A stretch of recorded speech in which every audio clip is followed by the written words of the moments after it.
Okay so hello everyone, welcome back to the channel. आज क्या करने जा रहे हैं? सो वंस अगेन रीजनिंग के कुछ क्वेश्चंस पर सीरीज से मॉक 8 की डिस्कशन यहाँ पर। जो मॉक सीरीज चल रही है हमारी सीयूटी की, तो उसके अंदर जितने भी रीजनिंग के क्वेश्चंस हैं वो मैंने यहाँ पे रखा हुआ है। अगेन अगर आप प्रीवियस एपिसोड देखोगे तो उसमें भी आपको क्वेश्चंस मिलेंगे। प्रीवियस मॉक्स के भी क्वेश्चंस है, पास पेपर के भी क्वेश्चंस है, तो आप वहां से उनको भी देख सकते हो। स्टार्ट करते हैं without any further delay. So the very first question we have here is कह सकते हैं कैलेंडर का ये क्वेश्चन है। क्वेश्चन में स्टोरी ये है कि सरोज को ऐसा याद है कि इसके फादर की जो बर्थडे है वो is after 8th and before 13th दिसंबर। तो आफ्टर, अब इसमें क्या करना है, आपको ब्रैकेट टेक करना है। सो 8 to 13, आफ्टर 8 मतलब 9, 10, 11, 12, 13 के पहले तक है एज पर Saroj. Why her sister Natasha, उसको याद है कि जो बर्थडे है, father's birthday is before 14 December and after 9th of December. तो 14 दिसंबर के पहले और 9th के बाद। अब 9th के बाद अगर मैं बात करूं तो फिर से according to Natasha 10th, 11th, 12th and there is one more date that is 13th।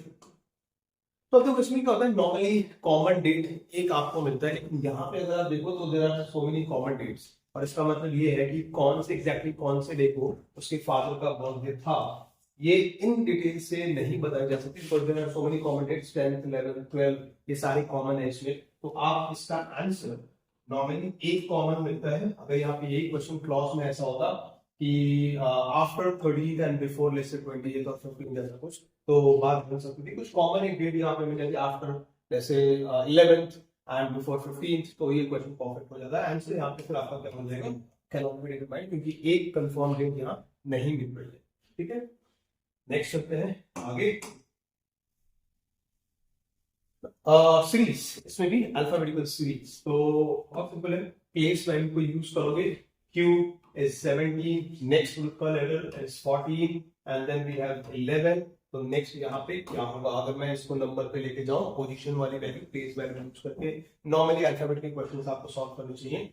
सो यहाँ जो गैप है वो देखो -3, 17, 14, then 11 and then -3 and -3, 11, -3 will give you what, 8 and 8 is nothing but H। अब ऑप्शंस को एक बार देखते हैं, तो फर्स्ट ऑप्शन जो है वही है H के साथ, सिंगल ऑप्शन है, बाकी आगे के चेक करने की जरूरत भी नहीं है। राइट आंसर है उसमें option number A. Next question, number series. ये जो नंबर सीरीज है अगर आप ध्यान से देखेंगे तो ये रिपीटेशन, कहते हैं कि रिपीटेशन वाली सीरीज जो बनाई जाती है वैसी है। इसमें सी ये देखो 71, 76, फिर 81, 86, फिर 91, 96। लेकिन एक चीज जो आप देखो, अगर फर्स्ट नंबर की मैं बात करूं 70, अब यहाँ पे ऐसा लग सकता है कि 80 होना चाहिए, है ना, यहाँ पे 80 होना चाहिए ऐसा लगेगा। बट जैसे आप आगे आपको आप देखो कि यार यहाँ 90 नहीं है। फिर अब अगर मैं वही रिकरिंग रिपीटेशन और 10-10 के गैप पे लेके चलूं तो ऐसा लगता है कि फिर आगे यहाँ 90 आना चाहिए, जो कि नहीं है, 70 दिखाता है। तो मतलब क्या है कि ये जो फर्स्ट और सेकंड और थर्ड जो साइकिल है ना, वो 10-10 के गैप पे आगे बढ़ रही है, but 70 is constant. First number जो है वो कांस्टेंट है and that is why right answer इसमें 70 ही होगा। Basically 70 then 70 again and then फिर से 70। यहाँ पे ऑल्टरनेट 3 के ग्रुप पे ये साइकिल आगे चल जाती, 70 राइट आंसर। नेक्स्ट, इसके बाद क्लॉक का क्वेश्चन है यहाँ पे। अभी आप देखो हियर वी हैव क्लॉक, और यहाँ अगर मैं बात करूं आर हैंड के बारे में पूछ रहे हैं। एक क्लॉक है जिसमें 8 o'clock की टाइमिंग दिखाई गई है, और जो क्लॉक है वो बिल्कुल करेक्ट क्लॉक है। तो कितने डिग्री से आर हैंड को रोटेट करना चाहिए अगर टाइम जो है 2 o'clock का, उन्होंने कहा कि 2 o'clock टाइम अगर इंडिकेट्स बाय आफ्टरनून में, clock is showed, clock shows 2 o'clock in the afternoon. So अब आपको यहाँ पे वही एक छोटा सा कॉन्सेप्ट होता है ना कि आर हैंड 1 आवर में कितने डिग्री का एंगल बनाता है, 1 मिनट में कितने डिग्री का एंगल, तो वहां से ये क्वेश्चन आराम से आप कर पाओगे। 8 to 2 अगर ड्यूरेशन की बात करूं तो 8 to 2 कितने आवर्स की बात हो रही है? सो 6 hours, from 8 to 2 it is 6 hours. And आपको पता है कि जो आर हैंड है वो 1 आवर में 30 डिग्री का एंगल क्रिएट करता है, राइट। अब यहीं से ये क्वेश्चन आप सॉल्व कर लोगे आराम से। 6 आवर्स के लिए फिर आपको यहाँ पे फाइंड करना है, और 6 hours it is 180 degree, correct answer 180, option number E, right. तो ये वाला कॉन्सेप्ट याद है, इंपॉर्टेंट है, याद है। नेक्स्ट इसके बाद ब्लड रिलेशन का क्वेश्चन आ गया यहाँ पे। नेक्स्ट क्वेश्चन अगर आप देखो तो अगेन शॉर्टकट एप्रोच की बात करूं, माइंड वाले पार्ट से क्लिक करोगे, पहले तो आगे फॉरवर्ड ऑर्डर में रीडिंग रिवर्स ऑर्डर से कनेक्ट करते हुए जाओ।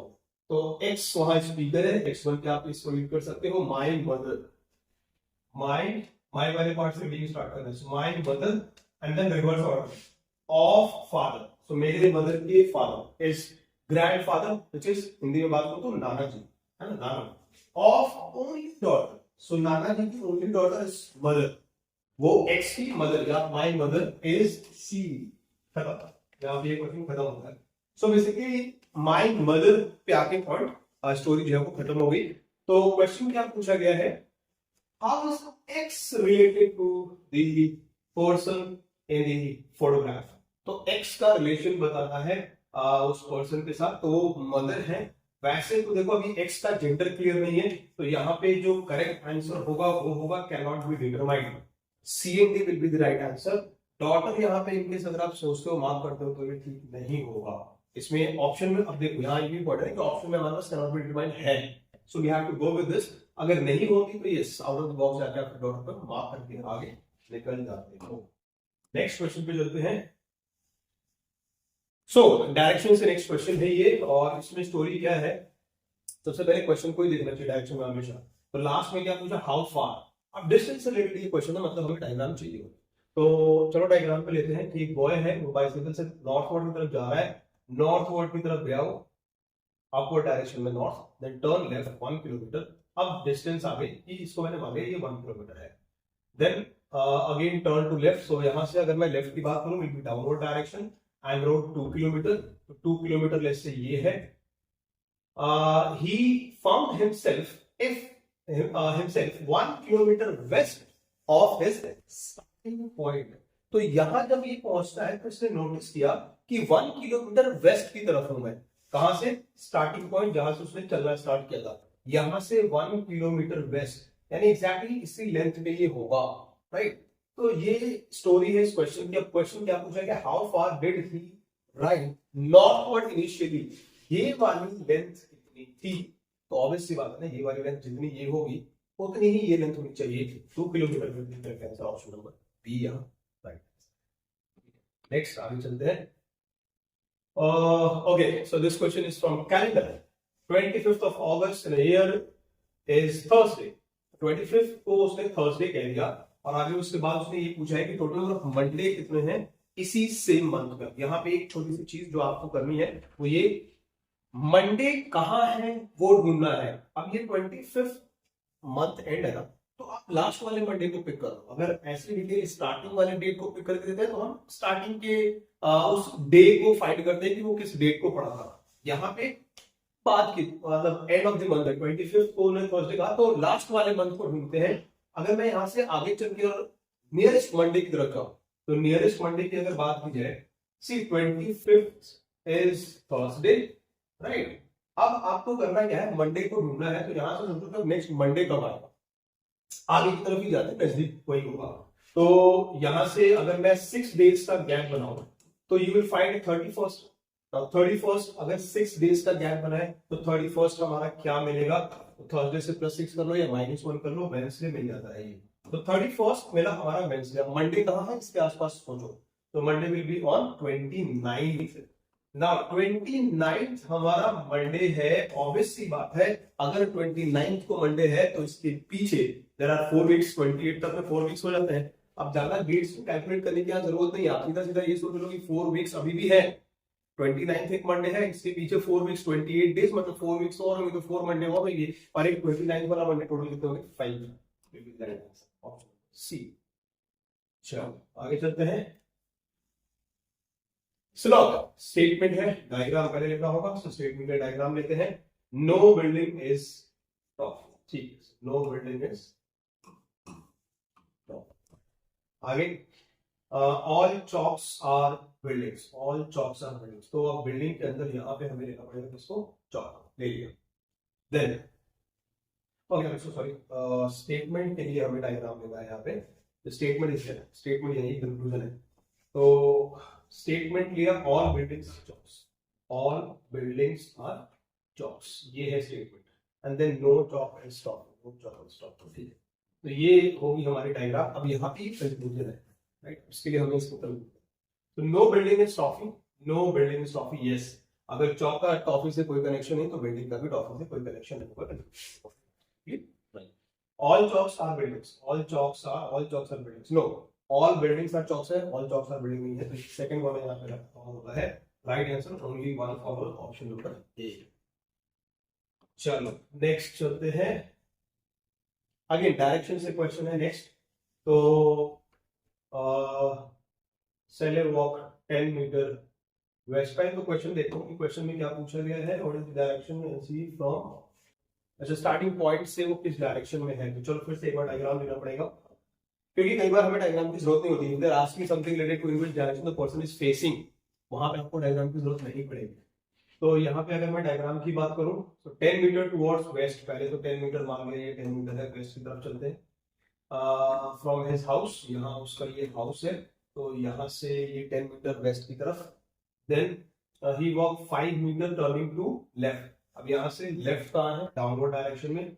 5 मीटर मतलब half of the length, half of the length suppose ये एरिया बन 5 मीटर ये थी।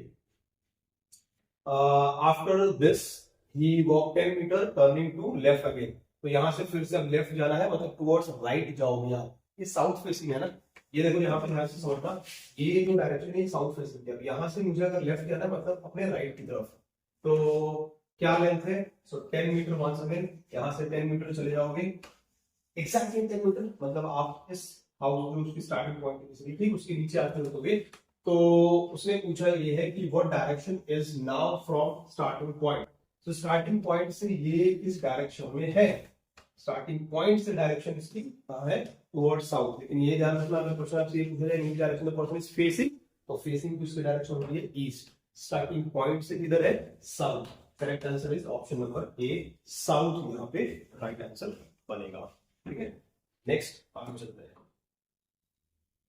Okay, arrange the word, arrange the word है। अब इसमें सीक्वेंस को समझना होता है। अगर मैं सबसे पहले देखूं तो कौन सी चीज है, ये जो हमारे पास 5 ऑप्शन है, सबसे पहले सबसे छोटी चीज क्या हो सकती है, अरेंज करना है, सेंडिंग डिसेंडिंग जिस भी ऑर्डर में रख लो।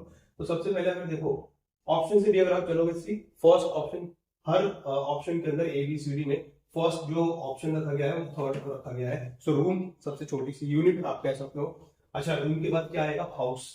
तो थर्ड के बाद 1 होना चाहिए, थर्ड के बाद 1 1 1, ये 3 ऑप्शन में ये एलिमिनेट हो जाता है ना। हाउस के बाद फिर क्या बनेगा, तो स्ट्रीट 2 ना, 2 की बात करूं तो ये एलिमिनेट हो जाता है, 3 1 2। एंड देन स्ट्रीट के बाद फिर टाउन या डिस्ट्रिक्ट, तो पहले टाउन एंड देन डिस्ट्रिक्ट, यानी 4 एंड 5, ऑप्शन नंबर सी आपका करेक्ट आंसर होगा। ठीक है, okay, so this is it in this discussion. Next class में, नेक्स्ट एपिसोड में आगे के क्वेश्चंस या मॉक्स पे बात करेंगे। Till then take care.